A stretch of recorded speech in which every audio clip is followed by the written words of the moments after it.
सत श्री अकाल जी सारिਆਂ ਨੂੰ। होप तुसीं सारे वधिया होवोगे। सो अज आप स्टार्ट करनी है अपनी फाइनैंशियल अकाउंटिंग दी यूनिट। ठीक है जी। अज इहदा आपां फस्ट क्लास करांगे, क्लास नंबर 1। पर उस तो पहला आप एक बारी अपने सिलेबस से नज़र मार लीए कि हुण तक आपां की कर चुके हैं तो की साडा रहिंदा है। ठीक है। तो ये साडा ऑफिशियल सिलेबस है जो PSSB वालों सानूं दिता गया है, जिहदे विच सीनियर असिस्टेंट अकाउंट्स ते जूनीयर ऑडिटर का सिलेबस मैंशन है सबजैक्ट का। तो हुण आपां अपने सबजैक्ट के सिलेबस से चलते हैं। सब तो पहला है साडे को फाइनैंशियल अकाउंटिंग, जो आपां अज स्टार्ट करांगे। इहदी क्लास नंबर 1 करांगे। ठीक है। तो यही सब तो ज़्यादा लेंदी यूनिट है, क्योंकि ये 2 यूनिट्स इंक्लूड कर दी इन्होंने। एक होगी मैनेजमेंट अकाउंटिंग, ये अलग यूनिट है बट इन्होंने ये इंक्लूड की है। तो एक फाइनैंशियल अकाउंटिंग तो है ही। ठीक है। सो अगे साडे कोल आंदा है कॉस्ट अकाउंटिंग, जो आपां पूरा कंप्लीट कर चुके हैं। एक एक टर्म आपां जो भी सिलेबस के मैंशन सी वो आपां सारी कंप्लीट की है। तो यदी प्लेलिस्ट मेरे चैनल पर बनी हुई है, तुसीं उहदे विच जाके इनू कवर कर सकते हो। ठीक है। उस तो बाद साडे कोल आंदी है मार्जिनल कॉस्टिंग दी यूनिट, जो आपां ऑलरेडी सारी क्लीयर कर चुके हैं, फिनिश हो चुकी है। बट ठीक है, ये भी एक प्लेलिस्ट बनी हुई है, तुसीं उहदे विच जाके ये लैक्चर्स कर सकते हो। ये आई थिंक 10 या 11 लैक्चर्स ने, वो तुसीं कवर कर सकते हो। बट तुहानूं ये विच मैं दस देवां कि आपां ਇਹਦੇ ਵਿੱਚ एक तो प्रिपरेशन ऑफ फंक्शनल बजट ते फिक्सड वर्सिस फ्लैक्सीबल बजट ते कंट्रोल रेशियोज। ठीक है। आ 3 छोटे छोटे टॉपिक्स ने जो 5-5 मिनट के ने। इन्हां दी मैं 5-5 मिनट की अलग क्लासेस बना दूँगी 3। ठीक है। जिहदे विच कंट्रोल रेशियोज तो तुसीं कॉस्ट अकाउंटिंग दे विच ऑलरेडी कर चुके हो। सिर्फ तुहानूं ये देखना है कि इहदे विच किहड़ी रेशियोज इंक्लूड होंदियां। ते फिक्सड और फ्लैक्सीबल दा डिफरेंस और फंक्शनल बजट की प्रैपरेशन ये करन वाला रह गया। ये मैं तुहानूं आने वाले लैक्चर्स दे विच करवा दूँगी। अदरवाइज साड़ी सारी यूनिट कंप्लीट हो चुकी है, तेरी प्लेलिस्ट तुसीं देख सकते हो। ओके। सो अज आप स्टार्ट करन जाना है फाइनैंशियल अकाउंटिंग, जिहदे विच आपां फस्ट क्लास करांगे। तो हो सकता है क्लास लेंथी हो सकता है क्लास मैं 2 पार्ट्स दे विच करा कि ज़्यादा लेंथी भी ना हो। ठीक है। सो स्टार्ट करते हैं अपना अज का लैक्चर विद फाइनैंशियल। सो ये है जी अपनी क्लास नंबर 1। ठीक है। यूनिट आपां अपनी स्टार्ट करनी है फाइनैंशियल अकाउंटिंग।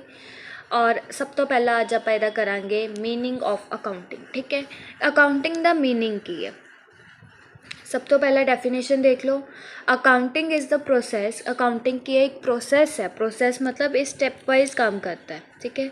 सब तो पहला ये आइडेंटिफाई किया जाएगा कि किहड़ी ट्रांसैक्शनस को आप रिकॉर्ड करना है। फिर उस ट्रांसैक्शन को रिकॉर्ड किया जाएगा, फिर उन्होंने क्लासीफाई किया जाएगा, फिर उन्होंने समराइज किया जाएगा, फिर उन्होंने इंटरप्रिटेट किया जाएगा, फिर उन्होंने कम्युनिकेट किया जाएगा जिन्होंने उन्होंने उस इन्फॉर्मेशन की ज़रूरत है। ठीक है। Financial information to the users कौन हो सकते हैं? ओनर्स, इन्वैसटर्स, ये सब यूजर्स होंगे हैं अकाउंटिंग दे, फाइनैंशियल अकाउंटिंग दे। ते उन्हां तक ये सारी इन्फॉर्मेशन पहुँचाना उन्होंने डिसीजन मेकिंग वास्ते इनू आपां की बोलांगे अकाउंटिंग। तो ये एक क्वेश्चन तो बनता ही है स्टैप्स चो।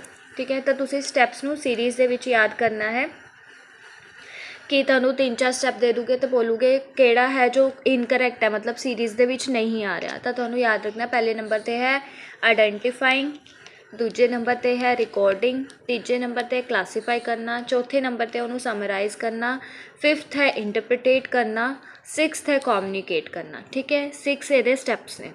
उस तो बाद अगे आंदा साडे कोल एक्सप्लेनेशन कि अकाउंटिंग आपां यूज़ क्यों करते हैं, हैल्प किहदे विच करती है।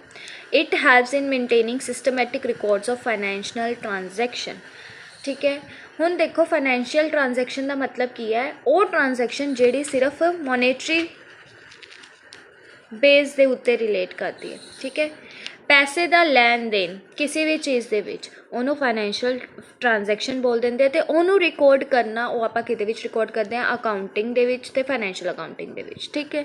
उस तो बाद इट प्रोवाइड्स फाइनैंशियल इन्फॉर्मेशन, ये सानू फाइनैंशियल इन्फॉर्मेशन प्रोवाइड करती है वेरीअस यूजर्स लाइक ओनर्स नू। ठीक है। इन्वैसटर्स नू जिन्होंने इन्वैसट करना है, क्रेडिटर्स नू जिन्होंने सानू पैसे देने हैं। ठीक है। Loan as a loan, management नू और गवर्नमेंट। ठीक है। कि साडी जिहड़ी ऑर्गेनाइजेशन है वो साउंड है भी या नहीं है।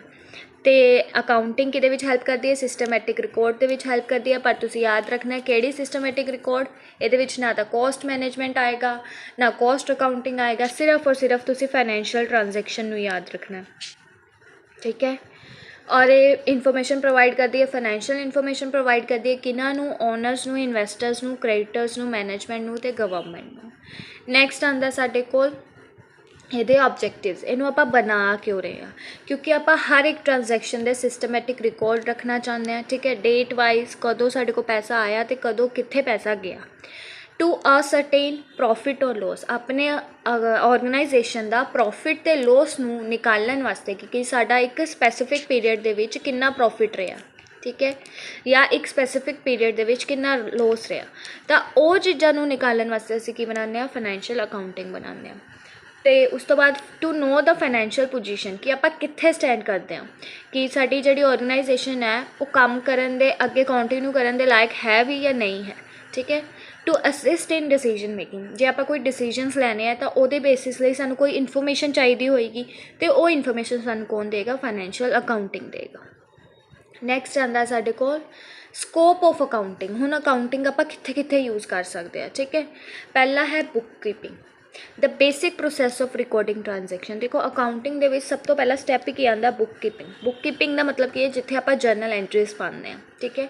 ਉਸ ਤੋਂ ਬਾਅਦ ਹੈ financial accounting, preparation of financial statements. Financial statements ਮਤਲਬ P&L ਅਕਾਊਂਟ ਔਰ ਬੈਲੈਂਸ ਸ਼ੀਟ। ਦੇਖੋ ਸਭ ਤੋਂ ਪਹਿਲਾਂ ਕੀ ਬਣਦਾ ਹੁੰਦਾ, ਜਰਨਲ, ਫਿਰ ਲੈਜਰ, ਫਿਰ ਟਰਾਇਲ ਬੈਲੈਂਸ, ਫਿਰ ਟ੍ਰੇਡਿੰਗ, ਫਿਰ P&L, ਫਿਰ ਬੈਲੈਂਸ ਸ਼ੀਟ।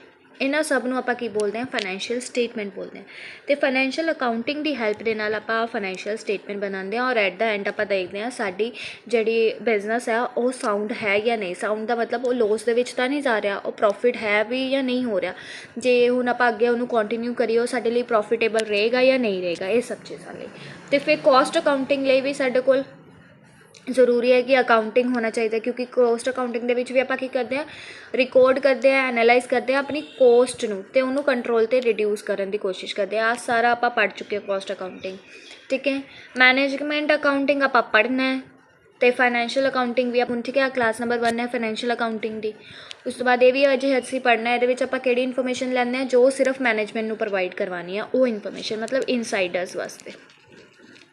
ਮੈਨੇਜਮੈਂਟ ਅਕਾਊਂਟਿੰਗ ਬਾਹਰ ਵਾਸਤੇ ਯੂਜ਼ ਨਹੀਂ ਹੁੰਦੀ। ਉਸ ਤੋਂ ਬਾਅਦ ਟੈਕਸ ਅਕਾਊਂਟਿੰਗ, ਇਹਦੇ ਵਿੱਚ ਆਪਾਂ ਇਨਕਮ ਟੈਕਸ, GS ਚੀਜ਼ਾਂ ਦੇਖਦੇ ਹਾਂ, ਠੀਕ ਹੈ। ਆਡਿਟਿੰਗ, ਐਗਜ਼ਾਮਿੰਗ ਦਾ ਐਕਿਊਰੇਸੀ and ਰਿਲਾਇਬਿਲਿਟੀ of financial record.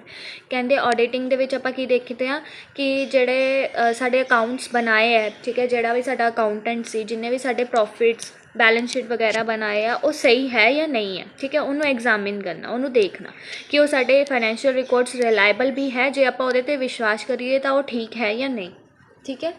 Next ਆਉਂਦਾ ਸਾਡੇ ਕੋਲ ਇੰਪੋਰਟੈਂਸ ਆਫ ਅਕਾਊਂਟਿੰਗ। ਹੁਣ ਅਕਾਊਂਟਿੰਗ ਦੀ ਜ਼ਰੂਰਤ ਕਿਉਂ ਹੈ, ਸਭ ਤੋਂ ਪਹਿਲਾਂ ਡਿਸੀਜਨ ਮੇਕਿੰਗ ਵਾਸਤੇ। ਅਸਿਸਟ ਮੈਨੇਜਮੈਂਟ ਇਨ ਮੇਕਿੰਗ ਫਾਈਨੈਂਸ਼ੀਅਲ ਡਿਸੀਜਨ, ਮੈਨੇਜਮੈਂਟ ਨੂੰ ਹੈਲਪ ਕਰਦੀ ਹੈ ਕਿ ਜਿਹੜੇ ਵੀ ਆਪਾਂ ਫਾਈਨੈਂਸ਼ੀਅਲ ਡਿਸੀਜਨਸ ਲੈਣੇ ਆ ਉਹ ਆਪਾਂ ਕਿਹੜੇ ਬੇਸਿਸ 'ਤੇ ਲੈ ਸਕੀਏ, ਤਾਂ ਉਹਦੇ ਲਈ ਸਾਨੂੰ ਕੀ ਬਣਾਉਣਾ ਪਊਗਾ, ਅਕਾਊਂਟਿੰਗ ਜਾਂ financial accounting. Legal requirement, companies ਨੂੰ ਰਿਕੁਆਇਰਡ ਹੁੰਦਾ ਲੋਅ ਦੇ ਦੁਆਰਾ ਕਿ ਆਪਣੇ ਪ੍ਰੋਪਰ ਬੁੱਕਸ ਨੂੰ ਮੇਨਟੇਨ ਕਰੇ, ਠੀਕ ਹੈ, ਇਹ ਲੀਗਲ ਹੈ। ਹੁਣ ਇਹ ਕੰਪਲਸਰੀ ਹੈ ਕਿ ਜਦੋਂ ਆਪਾਂ ਆਪਣੀ ਇੱਕ ਕੰਪਨੀ ਸਟਾਰਟ ਕੀਤੀ ਹੈ ਤਾਂ ਸਾਡੀ company the books of accounts ਬਣੇ ਹੋਣੇ ਚਾਹੀਦੇ ਨੇ, ਠੀਕ ਹੈ। ਕਿ ਜੇ ਆ ਨਾ ਬਣੇ ਤਾਂ ਆਪਾਂ ਲੀਗਲ ਰਿਕੁਆਇਰਮੈਂਟ ਨੂੰ ਫੁਲਫਿਲ ਨਹੀਂ ਕਰ ਰਹੇ ਤਾਂ ਸਾਡੇ ਉੱਤੇ ਕੁਛ ਵੀ ਪੈਨਲਟੀ ਜਾਂ ਕਾਰਵਾਈ ਕੀਤੀ ਜਾ ਸਕਦੀ ਹੈ, ਠੀਕ ਹੈ। ਐਵੀਡੈਂਸ ਇਨ ਲੀਗਲ ਮੈਟਰਸ, ਹੁਣ ਕੋਈ ਡਿਸਪਿਊਟ ਹੋ ਗਿਆ ਜਿੱਦਾਂ ਪਾਰਟਨਰਸ਼ਿਪ ਨੂੰ ਲੈ ਕੇ ਜਾਂ ਕਿਸੇ ਹੋਰ ਚੀਜ਼ ਨੂੰ ਲੈ ਕੇ, ਤਾਂ ਉਹਦੇ ਲਈ ਮੇਰੇ ਕੋਲ ਐਵੀਡੈਂਸ ਜਿਹੜੇ ਮੈਂ ਅਕਾਊਂਟਸ ਆ ਉਹ ਬਣਾ ਕੇ ਰੱਖੇ ਹੋਊਗੇ, ਠੀਕ ਹੈ। ਤਾਂ ਉਹਦੇ ਲਈ ਮੇਰੇ ਕੋਲ ਰਿਕਾਰਡ ਹੋਏਗਾ ਕਿ ਮੈਂ ਕਦੋਂ ਕਿਹੜੀ ਚੀਜ਼ ਕਿਹਨੂੰ ਦਿੱਤੀ ਹੈ, ਠੀਕ ਹੈ, ਕਿੰਨੇ ਪੈਸੇ 'ਤੇ ਦਿੱਤੀ ਹੈ, ਕਦੋਂ ਮੇਰੇ ਕੋਲ ਪੈਸਾ ਆਇਆ, ਕਦੋਂ ਮੈਂ ਇੰਟਰਸਟ ਪੇ ਕੀਤਾ, ਇਹ ਸਭ ਚੀਜ਼ਾਂ serves as a legal evidence. ਇੱਕ ਲੀਗਲ ਐਵੀਡੈਂਸ ਹੈ ਜਿਹਨੂੰ ਆਪਾਂ ਕੋਰਟ ਦੇ ਵਿੱਚ ਵੀ ਪੇਸ਼ ਕਰ ਸਕਦੇ ਹਾਂ ਇਨ ਕੇਸ ਆਫ ਡਿਸਪਿਊਟਸ, ਜੋ ਵੀ ਲੜਾਈ ਝਗੜੇ ਹੋ ਰਹੇ ਉਹਨਾਂ ਦੇ ਬੇਸਿਸ 'ਤੇ। ਕੰਪੈਰੇਟਿਵ ਸਟੱਡੀ, ਠੀਕ ਹੈ, ਇਹਦੇ ਵਿੱਚ ਆਪਾਂ ਕੀ ਕਰਦੇ ਹਾਂ, ਕੰਪੇਅਰ ਕਰਦੇ ਹਾਂ। ਜਿੱਦਾਂ ਹੁਣ ਮੈਂ 1 ਸਾਲ ਦੀ P&L ਅਕਾਊਂਟ ਬਣਾਇਆ, ਠੀਕ ਹੈ, ਅਤੇ ਉਹਦੇ ਵਿੱਚ ਮੇਰਾ 1 ਲੱਖ ਰੁਪਇਆ ਪ੍ਰੋਫਿਟ ਆਇਆ ਮੰਨ ਲਓ। ਫਿਰ ਜਦੋਂ ਮੈਂ ਨੈਕਸਟ ਸਾਲ ਬਣਾਇਆ ਮੇਰਾ 2 ਲੱਖ ਆਇਆ, ਫਿਰ ਉਸ ਤੋਂ ਬਾਅਦ ਨੈਕਸਟ ਸਾਲ ਬਣਾਇਆ ਮੇਰਾ 3 ਲੱਖ ਆਇਆ। ਅਤੇ ਮੈਂ ਇਹਨੂੰ ਈਜ਼ਲੀ ਕੰਪੇਅਰ ਕਰ ਸਕਦੀ ਹਾਂ ਓਵਰ ਦਾ ਈਅਰਸ। ਤਾਂ ਇਹਦੇ ਵਿੱਚ ਸਾਨੂੰ ਕੀ ਮਿਲ ਜਾਂਦਾ ਹੈ, ਕੰਪੈरेटिव ਸਟੱਡੀ ਦਾ फ़ायदा मिल जाता है कि आप ओवर द ईयर्स मतलब आने वाले टाइम ਦੇ ਵਿੱਚ ਜਾਂ ਪਿਛਲੇ ਸਾਲਾਂ ਦੇ ਵਿੱਚ ਜੋ ਵੀ ਸਾਡੀ ਪਰਫਾਰਮੈਂਸ ਰਹੀ ਹੈ ਉਹਨੂੰ ਕੰਪੇਅਰ ਕਰ ਸਕਦੇ ਹਾਂ ਤੇ ਦੇਖ ਸਕਦੇ ਹਾਂ ਕਿ ਸਾਡੀ ਕੰਪਨੀ ਫਾਈਨੈਂਸ਼ੀਅਲ ਪਰਫਾਰਮੈਂਸ ਕਿੱਦਾਂ ਹੈ। ठीक है, facilitates taxations, helps in calculating income tax and paying tax correctly. ठीक है, साडी इनकम के अकॉर्डिंग जो सानू पता लग जूगा साडी नैट इनकम इन्नी है तो उस दे अकॉर्डिंग आप टैक्स पे कर सकांगे, आप कितना टैक्स पे करना है, ये सब चीज़ा ये सानू कौन दसेगा, फाइनैंशियल अकाउंटिंग दसेगा। उस तो बाद आंदा साडे को provides financial information. Financial accounting सानू फाइनैंशियल इन्फॉर्मेशन दिंदा। फाइनैंशियल इन्फॉर्मेशन तो तुसीं हमेशा याद रखना है मॉनेटरी मतलब पैसे दे रिलेटेड जिन्नी भी इन्फॉर्मेशन है वो सानू दिंदा। Useful to stakeholders for investment in जिन्होंने साडे कंपनी दे विच इन्वेस्ट करना उन्हां दे लई बेनीफिट है इन्फॉर्मेशन। ठीक है जी, बेस्ट है फाइनैंशियल इन्फॉर्मेशन सानू प्रोवाइड करवांदा फाइनैंशियल अकाउंटिंग। ठीक है, उस तो बाद आंदा है साडे को branches of accounting. Branches of accounting मतलब है कि अकाउंटिंग किस किस तरह की होंगी है। सब तो पहला है फाइनैंशियल अकाउंटिंग जो आप हुण स्टार्ट की है। ठीक है, जिहदे विच आपां सिर्फ बिजनेस ट्रांजैक्शनस नूं रिकॉर्ड करते हैं। उस तो बाद आंदा आउटपुट। फाइनैंशियल स्टेटमेंट्स दे विच आपां की बनाने हैं, trading account, P&L account, balance sheet जो सारे लई इनसाइड वास्ते भी जो कंपनी दे विच काम कर रहे हैं उन्हां लई भी जरूरी है तो जो बाहर है आउटसाइडर्स उन्होंने लिए भी जरूरी है ताकि वो अगर उन्होंने पता चले कि साड़ी फाइनैंशियल पोजीशन की है जो उन्होंने साड़ी कंपनी दे विच इन्वेस्ट करना है तो ही इन्वेस्ट करोगे जो साड़ी फाइनैंशियल पोजीशन वधिया होएगी। तो ये सब उन्होंने कितों पता लगेगा, साड़ी फाइनैंशियल स्टेटमेंट्स तो। यूजर्स कौन है फाइनैंशियल अकाउंटिंग के? एक्सटर्नल यूजर्स है, इन्वेस्टर्स, क्रेडिटर्स और गवर्नमेंट्स। कॉस्ट अकाउंटिंग असीं सारी पढ़ चुके हैं, ये आप सिर्फ कॉस्ट कंट्रोल के उत्ते फोकस करते हैं। ठीक है, टेक्नीक्स आप पढ़ चुके हैं, standard costing, marginal costing, budgetary control, ये सब चीज़ा। तो यूजर्स, इन्हां दे यूजर्स सिर्फ और सिर्फ इंटरनल मैनेजमेंट है, इन्हों बाहरों कोई भी यूज़ नहीं करता। ओनर्स, गवर्नमेंट कॉस्ट अकाउंटिंग नूं यूज़ नहीं करते। जिहड़े गवर्नमेंट हुंदी है तो जिहड़े इन्वेस्टर्स हुंदे वो सिर्फ और सिर्फ फाइनैंशियल अकाउंटिंग नूं यूज़ करते हैं। ठीक है, उस तो बाद मैनेजमेंट अकाउंटिंग आप पढ़ना है जो फाइनैंशियल अकाउंटिंग के विच ही दिता हुआ थोड़े सिलेबस के विच। Providing relevant information to decision making. ठीक है, मैनेजमेंट वास्ते इनसाइड। उस बाद ये टूल्स होंगे ratio analysis, cash flow, budget analysis etcetera. Users कौन है? सिर्फ और सिर्फ इंटरनल, सिर्फ और सिर्फ मैनेजमेंट यूज़ करेगी, जिसका नाम ही मैनेजमेंट अकाउंटिंग है तो उन्होंने सिर्फ मैनेजमेंट यूज़ करेगी। उस तो बाद दूसरा है देखो टैक्स अकाउंटिंग। टैक्स अकाउंटिंग के विच आपां की प्रिपेयर करते हैं अपने टैक्स के रिलेटिड सारी रिटर्नस और उन्होंने प्लैनिंग। ठीक है, इंक्लूड की आंदा है income tax, GST and other taxis जिन्हें भी सानू पै रहे, एक्साइज ड्यूटी है ना, हुण तां वैसे एक्साइज ड्यूटी बंद हो गई है। उस तो बाद GST, इनकम टैक्स, ये सब चीज़ा। ऑडिटिंग दे विच आपां की देखते हैं, एग्जामिनेशन करते हैं अपने फाइनैंशियल रिकॉर्ड्स की कि अपना फाइनैंशियल रिकॉर्ड्स सही है या नहीं है, अपने ओपीनियंस नूं एक्सप्रैस करन वास्ते ते ओहदी एक्यूरेसी देखण वास्ते। टाइप्स किहड़े हुंदे आ? इंटरनल ऑडिट, ये मर्जी हुंदी है करना है या नहीं करना, तो दूजा हुंदा स्टैचूटरी ऑडिट, ये जरूरी ही हुंदा, कंपलसरी हुंदा, इनू करना ही करना है। बाकी टैक्स ऑडिटिंग टैक्स अकाउंटिंग ये थोड़े सिलेबस दे विच है नहीं, बस for the sake of information तुसीं इनू थोड़ा थोड़ा देख लेना। उस तो बाद आंदा सोशल रिस्पोंसिबिलिटी अकाउंटिंग, ये आपां पढ़ चुके हैं। आई थिंक आपां इनू कीता है मैनेजमेंट या सॉरी मार्जिनल कॉस्टिंग दे विच। रिस्पोंसिबिलिटी अकाउंटिंग का टॉपिक हाँ मार्जिनल कॉस्टिंग के विच कीता, तुसीं प्लेस लिस्ट विच देख सकते हो। ठीक है, ये विच आपां मेयर करते हैं सोशल इंपैक्ट ऑफ बिजनेस कि साडे बिजनेस की जिन्नी भी एक्टिविटीज़ है उहदा इंपैक्ट सोसाइटी के उत्ते की पै रहा है। ठीक है, इन्वायरमेंटल इंपैक्ट, कम्यूनिटी डेवलपमेंट, ये सब चीज़ां इहदे विच आपां देखते हैं साडी रिस्पोंसिबिलिटी की है साडे सोसाइटी नूं लैके। उस तो बाद आंदा human resource accounting. Human resource accounting की करता है? वैल्यूएशन करता है, अकाउंटिंग करता है ह्यूमन एसेट्स की। ह्यूमन एसेट्स मतलब लेबर्स की, लेबर्स हो गए, मैनेजर्स हो गए, है ना, मतलब ह्यूमन बींग्स से वो भी साडा एक एसेट है। ठीक है, ह्यूमन एसेट्स की अकाउंटिंग करता है ऑर्गेनाइजेशन के अंदर, तो इन्हू बोल देंगे आप ह्यूमन रिसोर्स अकाउंटिंग। ठीक है, होप तुहानू इत्थे तक सारा क्लीयर है।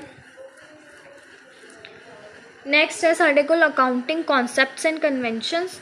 ये इंपॉर्टेंट ने, एक बार देख लें किन्ने हैं। अकाउंटिंग कॉन्सैप्ट एंड कन्वेंशन आप करांगे ये नैक्सट पार्ट दे विच, क्योंकि बहुत ज़्यादा लैंदी है और इन्हों समझना भी बहुत ज़्यादा जरूरी है। ਇਹਨਾਂ ਦੇ ਵਿੱਚੋਂ ਕੁਐਸਚਨ ਬਣੂਗੇ ਹੀ ਬਣੂਗੇ। ਸੋ ਅੱਜ ਦਾ ਬੇਸਿਕ ਲੈਕਚਰ ਸੀਗਾ, ਆਪਾਂ ਪੜ੍ਹਿਆ, ਠੀਕ ਹੈ। ਇੱਕ ਵਾਰੀ ਮੈਂ ਤੁਹਾਨੂੰ ਦਿਖਾ ਦਿੰਦੀ ਹਾਂ ਆਪਾਂ ਕੀ ਕੀ ਕਵਰ ਕੀਤਾ ਅੱਜ। ਸਿਰਫ ਫਾਈਨੈਂਸ਼ੀਅਲ ਅਕਾਊਂਟਿੰਗ ਦਾ ਮੀਨਿੰਗ, ਇਹਦੇ ਸਟੈਪਸ 'ਚੋਂ ਕੁਐਸਚਨ ਬਣੇਗਾ ਉਹ ਤੁਸੀਂ ਯਾਦ ਰੱਖਣਾ, ਠੀਕ ਹੈ। ਉਸ ਤੋਂ ਬਾਅਦ ਆਪਾਂ ਕੀਤਾ ਆਬਜੈਕਟਿਵਸ, ਫਿਰ ਆਪਾਂ ਕੀਤਾ ਸਕੋਪ ਤੁਸੀਂ ਯਾਦ ਰੱਖ ਲੈਣਾ ਪੁਆਇੰਟ ਵਾਈਜ਼, ਅਦਰਵਾਈਜ਼ ਇਹਦੇ ਵਿੱਚੋਂ ਕੁਐਸਚਨ ਬਣਨ ਦੀ ਕੋਈ ਚਾਂਸਿਸ ਹੈ ਨਹੀਂ। ਇੰਪੋਰਟੈਂਸ, ਉਸ ਤੋਂ ਬਾਅਦ ਬ੍ਰਾਂਚਿਸ ਯਾਦ ਰੱਖਣੀਆਂ ਤੁਸੀਂ, ਬ੍ਰਾਂਚਿਸ ਨੂੰ ਯਾਦ ਰੱਖਣਾ ਕਿ ਅਕਾਊਂਟਿੰਗ ਦੀ ਕਿਹੜੀ ਬ੍ਰਾਂਚਿਸ ਹੈ, ਠੀਕ ਹੈ। ਜਿੱਦਾਂ ਮੈਂ ਤੁਹਾਨੂੰ ਦੱਸਿਆ ਫਾਈਨੈਂਸ਼ੀਅਲ ਅਕਾਊਂਟਿੰਗ ਹੋ ਗਿਆ, ਕੋਸਟ ਅਕਾਊਂਟਿੰਗ ਹੋ ਗਿਆ ਜੋ ਆਪਾਂ ਪੜ੍ਹ ਚੁੱਕੇ ਹਾਂ, management accounting, tax accounting, auditing, social responsibility, human resource accounting, ਅਤੇ ਲਾਸਟ ਹੈ ਹੁਣ ਸਾਡੇ ਕੋਲ accounting concepts and conventions. Concepts ਆਪਾਂ ਅਲੱਗ ਪੜ੍ਹਨੇ, ਕਨਵੈਨਸ਼ਨਸ ਆਪਾਂ ਅਲੱਗ ਪੜ੍ਹਨੀਆਂ, ਠੀਕ ਹੈ। ਅਤੇ ਆਪਾਂ ਕਰਾਂਗੇ ਕੱਲ੍ਹ ਵਾਲੇ ਲੈਕਚਰ ਦੇ ਵਿੱਚ। ਹੋਪ ਤੁਹਾਨੂੰ ਲੈਕਚਰ ਵਧੀਆ ਲੱਗਿਆ ਹੋਏ। ਜੇ ਤੁਹਾਨੂੰ ਲੈਕਚਰ ਵਧੀਆ ਲੱਗਿਆ ਹੋਏ ਪਲੀਜ਼ ਚੈਨਲ ਨੂੰ ਸਬਸਕ੍ਰਾਈਬ ਕਰਨਾ ਅਤੇ ਵੀਡੀਓ ਨੂੰ ਵੱਧ ਤੋਂ ਵੱਧ ਸ਼ੇਅਰ ਕਰਨਾ। ਇਹਦੇ ਨਾਲ ਮੇਰਾ ਟੈਲੀਗ੍ਰਾਮ ਚੈਨਲ ਵੀ ਜੁਆਇਨ ਕਰ ਲਓ ਫॉर ਰੈਗੂਲਰ ਅਪਡੇਟਸ। ਮਿਲਦੇ ਹਾਂ ਨੈਕਸਟ ਲੈਕਚਰ ਦੇ ਵਿੱਚ। Thank you so much.